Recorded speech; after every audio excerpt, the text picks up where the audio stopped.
आज दुनिया भारत को विश्व विधाता यूं ही नहीं मान रही है। दुनिया पर जब जब संकट आया, हिंदुस्तान संकट मोचक की भूमिका में सबसे आगे दिखा। जब पूरी दुनिया कोरोना महामारी से जूझ रही थी, तब भारत की वैक्सीन ने ही लोगों को संकट से उबारा। जब रूस यूक्रेन जंग से खाद्यान्न संकट खड़ा हुआ, तब भी दुनिया को उम्मीद भारत से ही मिली। यही वजह है कि अब संकट दुनिया के किसी भी कोने में हो, दुनिया को समाधान हिंदुस्तान में ही नजर आता है। भारत के विश्व पथ प्रदर्शक बनने का पूरा सफर देखिए हमारी इस खास रिपोर्ट में।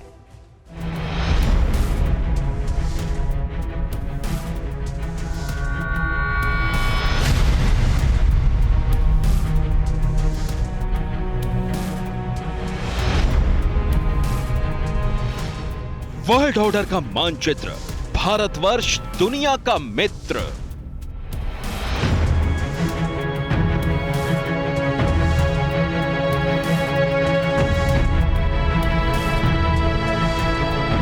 सत्ताईस अक्टूबर, व्हाइट हाउस, वॉशिंगटन डीसी।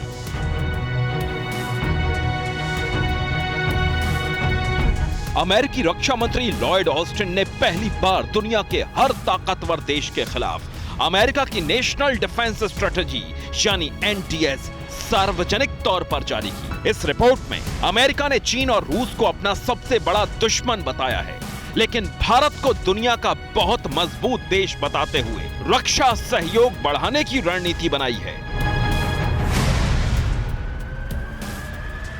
अमेरिकी नेशनल डिफेंस स्ट्रेटजी में अमेरिका ने भारत को जिम्मेदार और भरोसेमंद देश माना है। नई एनडीएस में अमेरिका ने भारत के साथ समुद्री और जमीनी तौर पर रक्षा क्षेत्र में साझेदारी बढ़ाने की रणनीति बनाई है। अमेरिका की नई नेशनल डिफेंस स्ट्रेटजी में यह भी लिखा है कि जरूरत पड़ी तो अमेरिका चीन की ओर से भारत की सीमा पर की जा रही साजिशों के खिलाफ साथ देगा।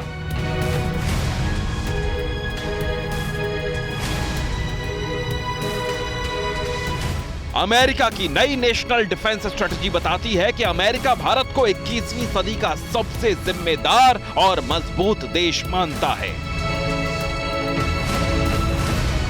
दुनिया पर संकट विकट, सिर्फ इंडिया पथ प्रदर्शक।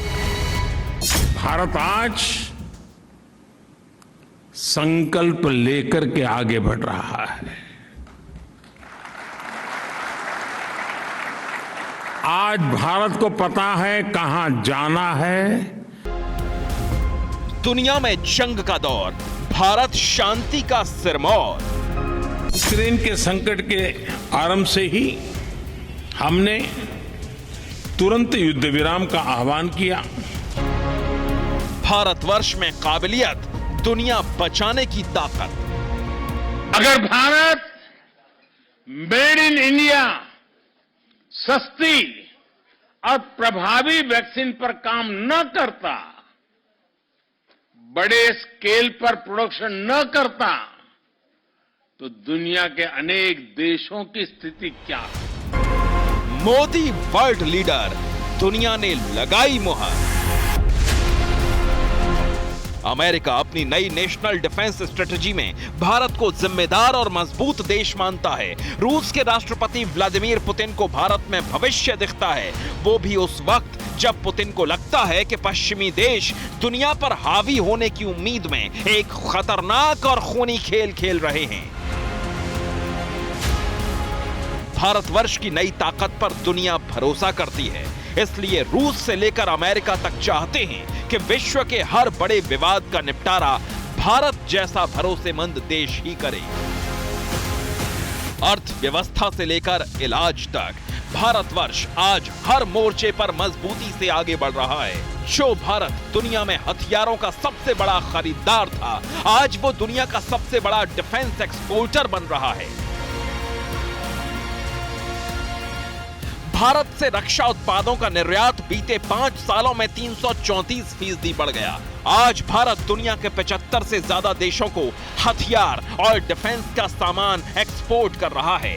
इंडोनेशिया और फिलीपींस जैसे 6 देशों ने भारत के हल्के लड़ाकू विमान तेजस को खरीदने में रुचि दिखाई है।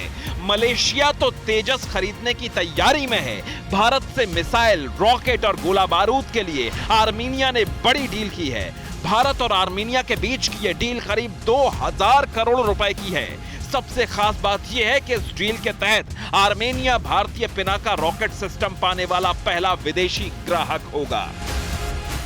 यह नया भारतवर्ष है जो हथियार खरीदता भी है और हथियार बेचता भी है। लेकिन सवाल यह है कि बीते 10 सालों में विश्व का भरोसा भारत पर इतना बढ़ा कैसे? दरअसल यह मुमकिन हुआ है भारत की बदली हुई नई सोच से, असंभव फैसलों की ताकत से, हर चुनौती से निपटने की काबिलियत से। भारत के मौजूदा प्रधानमंत्री को आपदा को अवसर में बदलने का हुनर आता है। पहली चुनौती रूस यूक्रेन युद्ध। यूक्रेन पर रूस के हमले ने पूरी दुनिया की कूटनीति का समीकरण अस्त व्यस्त कर दिया। अमेरिका और यूरोप के देश साथ हो गए, रूस पर पाबंदियां लग गईं, तो भारत ने ना काहू से दोस्ती और ना काहू से बैर का फॉर्मूला अपनाते हुए तटस्थ रहने का फैसला किया। दूसरी चुनौती थी धर्म संकट की। यूक्रेन पर रूस का हमला भारत के लिए धर्म संकट की तरह था। भारतवर्ष ने देश हित का रास्ता चुना, जिससे न तो रूस रुस्वा हुआ और न ही अमेरिका नाराज हुआ। तीसरी चुनौती थी तटस्थ रहना। भारत अकेला दक्षिण एशियाई मुल्क है जिसने यूक्रेन पर हमला करने के लिए रूस की निंदा नहीं की। भारत ने अंतर्राष्ट्रीय दबाव में आकर रूसी तेल का आयात भी बंद नहीं किया। यूएन में रूस के खिलाफ हर प्रस्ताव से भी भारत ने किनारा किया। चौथी चुनौती आपदा में अवसर खोजने की। भारत पीपीई किट में आत्मनिर्भर हुआ, महामारी के दौर में कोरोना वैक्सीन बनाई, 90 देशों को 8 करोड़ से ज्यादा वैक्सीन दी। यानी जब दुनिया वायरस से कराह रही थी, तब भारत महामारी का मर्ज तैयार कर चुका था। आज दुनिया की इस सबसे बड़ी जरूरत को लेकर भारत पूरी तरह से आत्मनिर्भर है। इतना ही नहीं, भारत अनेकों देशों की मदद भी कर रहा है। पांचवी चुनौती है तेल और गैस का संकट। यूक्रेन पर हमले के बाद रूस पर पाबंदियां लगा दी गईं। यूरोपीय देशों ने रूस से तेल और गैस खरीदना बंद कर दिया। भारत पर भी दबाव डाला, लेकिन भारत ने खुद फैसला करते हुए रूस से तेल खरीदना जारी रखा। छठवीं चुनौती है खाद्यान्न संकट। रूस यूक्रेन युद्ध ने दुनिया भर में अनाज की सप्लाई लाइन को ब्रेक कर दिया, लेकिन हमारे देश के किसान रिकॉर्ड अन्न उत्पादन करके दुनिया को रास्ता दिखा रहे हैं। तो वो दौर बीत चुका है जब हिंदुस्तान पश्चिम की तरफ देखता था। ये नया दौर है जब चारों दिशाएं भारतवर्ष के साथ भविष्य की राह तय करना चाहती हैं। कहा जा सकता है कि नए वर्ल्ड ऑर्डर के निर्माण की प्रक्रिया में भारत कूट